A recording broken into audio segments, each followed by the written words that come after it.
Hey guys, this is Young from Dream Design Construction. We're here at another job. We just finished. It was a kitchen renovation. It was a little bit complicated. A lot of work that was involved in here, and there was a lot of unexpected costs that was involved in here. And here I'm going to talk to you about how much something like this will cost and how long something like this will take, and what are some of the mistakes that we made and some of the unforeseen costs that was associated with this project. Let's go. Old kitchen was here where you see that beam is. There used to be a wall there with a small kitchen, so we removed that wall.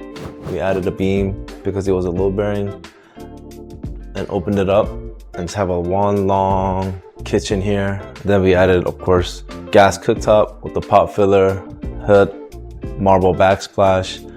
There's actual duct going through here if you look. So basically we added a fake cabinet frame and doors to make it look like it's actual cabinet. So when you actually open it up here, there's actually gonna be old ducts going through here. So this is actually not a cabinet. We just made it so it looked like it's part of the cabinets, and then we kind of continue. There was a window there. We removed the window, add a new small window to match the window in the sink, and pretty much just opened it up with a small island here. Customer had a separate contractor for the flooring. This is something that we did not do, but other than that, we were responsible for all this. This is like a pantry area, of course, pantry, fridge. We wanted to do the two-tone, so we just did the pantry with the blue. Everything else stay with the gray. Spice racks here. This cabinets, actually, this is regular cabinets. This house, CFM, is if it's over like 360, we need to do a makeup air. So we have a makeup air system here. We added makeup air, then added a little toe kick vent for the makeup air. We actually redid this sink here. When original sink was installed, picked out, it was too narrow. The customer didn't like it, so we actually bought a new sink. We had to have the contact guys come and recut and fabricate it on spot. Yeah, so we got the new sink in. Customer is happy now. Before it was really narrow, he couldn't put a big pasta pan, so I took care of that. For a kitchen like this, it's gonna range anywhere from 50 to 70K. In this house, what actually made the cost a little bit higher is because we actually installed a beam. When we came out and inspected the job, there was actually a load-bearing wall.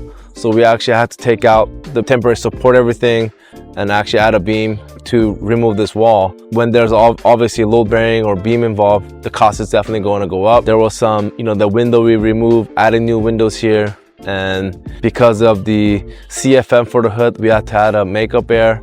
That's also going to add cost to it. There was a lot of custom work on the upper cabinet because there was a duct. We wanted to make sure that it kind of blend in with the other side. We didn't want to build a bulkhead and put a smaller cabinet, and then on the left side we just had a full cabinet. That's going to look really weird. So we actually did a lot of custom work to make sure that where the bulkhead is, it looked like an actual cabinet. So a lot of those things was involved. Those we actually took the full responsibility. We did not charge customer for that. We just wanted to make sure that the finished product is gonna look nice. So we went out of our way to make sure that finished product is something what the customer will be satisfied with. Project like this could take anywhere from 6 to 8 weeks. Okay, but this did take a little bit longer because the siding that on an existing house was not a stock item. It was an old siding. It was a double 4 Dutch slab, which they don't really make in stock anymore. So that took a long time to come in, so small stuff like that. But in average, you're probably looking about closer to 8 weeks for a project like this from beginning to end. For the sink, it was actually picked out. It was actually on a material list, and that's what we installed. But after the installation, client said this was too narrow.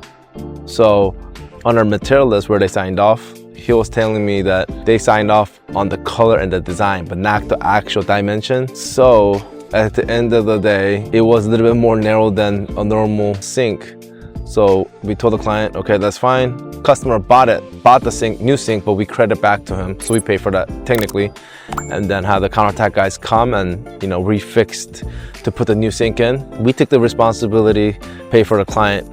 What do you guys think? Is that our fault or client's fault?